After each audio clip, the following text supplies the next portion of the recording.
This is my 1919 Model T. In 1919, there were still only 48 states.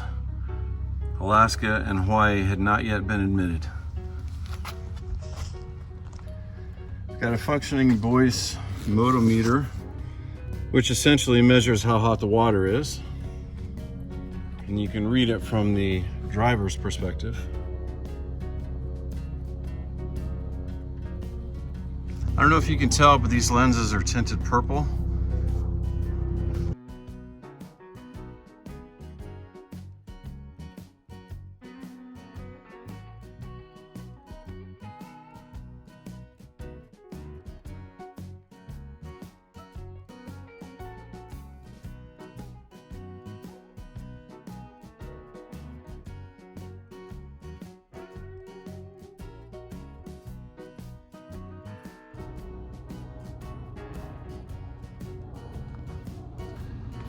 .30-inch wooden wheels.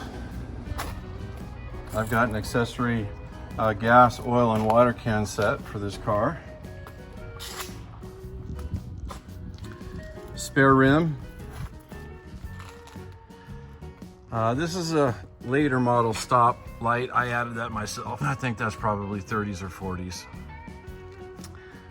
But I did wire it into the systems. So right now I have 3 tail lights and brake lights. This one over here is pretty cool. It's a Dietz lantern, and it's been wired into the tail light brake light system, so it illuminates as well. I fabricated my own hitch. I do have a little trailer that I pull with it.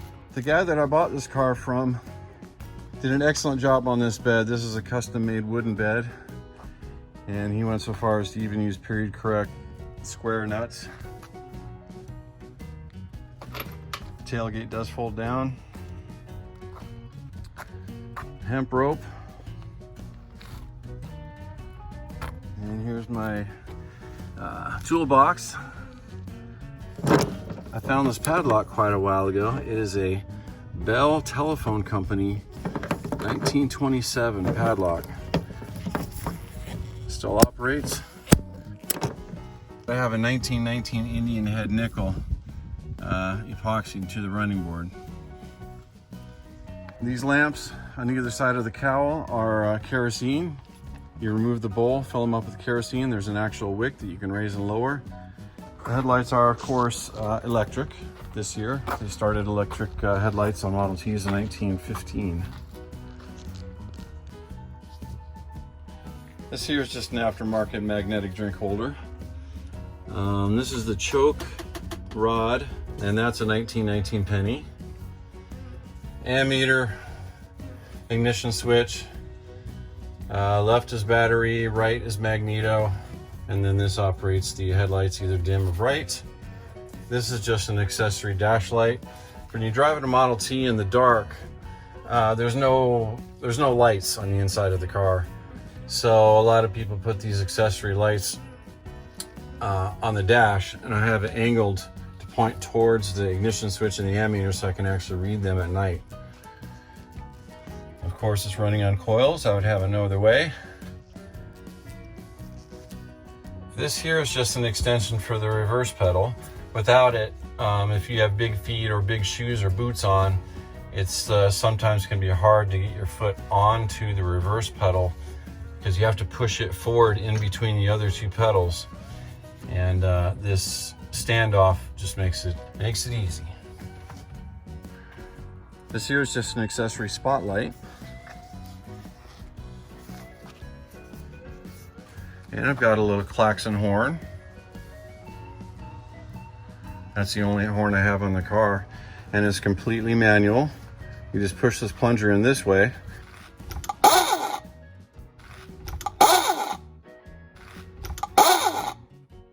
And it's all mechanical. I've taken this apart. It's pretty interesting how it works. This is a period correct side view mirror.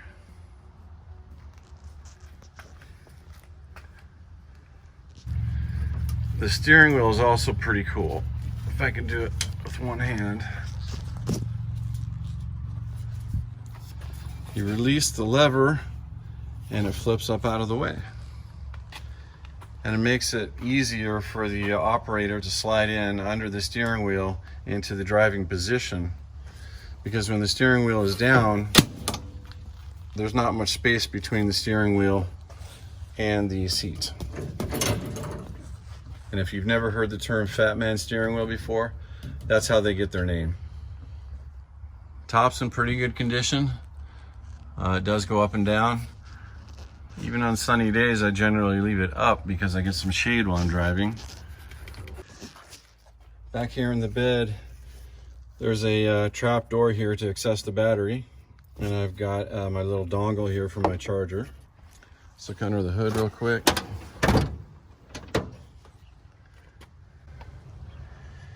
Made in USA. I also installed a little accessory light for the engine compartment. This oil can, if I can read it upside down, patent April 1908. And it does say Ford on it. The previous owner installed this accessory dipstick. Normally you have to crawl under the car and open a petcock to check the oil. I wouldn't have done this myself, but since the previous owner did it and it's in here already, it works perfectly. I'm just gonna leave it. It just gives the car a little bit more character. Go ahead and check the oil as long as I'm here.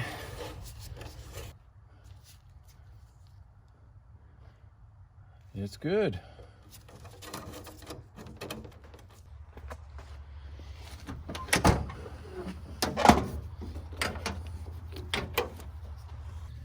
These tires are 30 by 3.5, and they do have tubes.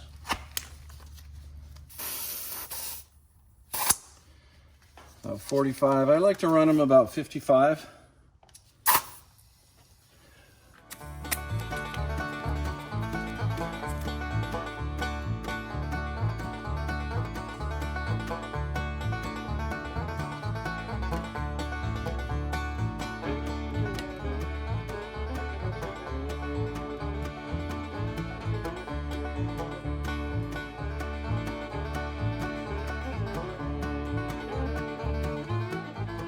All right, this is how you check the fuel.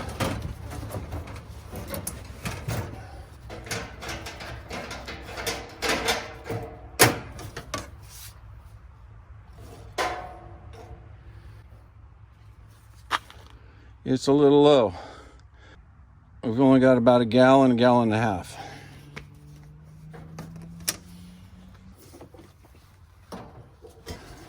Non-ethanol, of course.